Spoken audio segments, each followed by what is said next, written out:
صدر مملکت پاکستان جناب وزیر اعظم پاکستان عمران خان صاحب،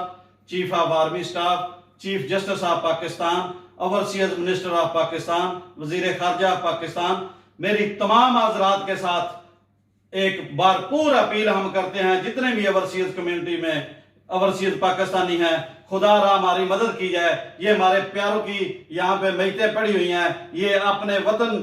کو جانے کا راستہ دیکھ رہی ہیں، ان کے عزیز و اقارب پاکستان میں انتظار کر رہے ہیں، ان کو اور کچھ نہیں چاہیے، صرف 2 گز مٹی زمین چاہیے اپنے وطن میں تاکہ یہ وہاں پہ ان کی تدفین ہو سکے۔ خدا را یہ وہی عمران خان صاحب اوورسیز پاکستانی ہیں جن کی وجہ سے آپ وزیر اعظم بنے ہیں، جن کی وجہ سے آپ کو یہ ہزاروں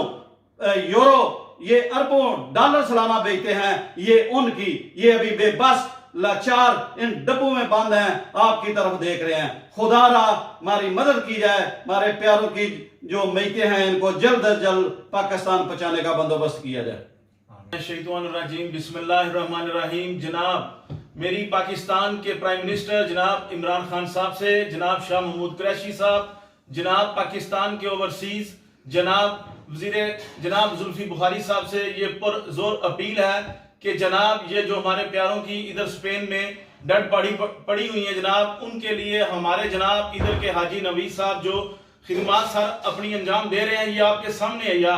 یہ جو ابھی ڈیڈ باڈی پڑی ہوئی ہے جناب، یہ دیکھیں حاجی نویز صاحب کی بھرپور کوشش سے جناب یہ بھی پاکستان ہم بھیج رہے ہیں، اور ہماری یہی صرف اپیل ہے کہ جب یہ پاکستان پہنچے تو جناب ان کی تذلیل نہ کی جائے، پلیز جناب۔ یہ دیکھیں، اس پہ ہاتھ رکھ کے میں بول رہا ہوں کہ جناب ان کو صحیح طرح ادھر ان کی ریسپیکٹ کے ساتھ جناب ان کو دفن کیا جائے۔ میری سب جناب حکام بالا سے یہ پرزور اپیل ہے جناب۔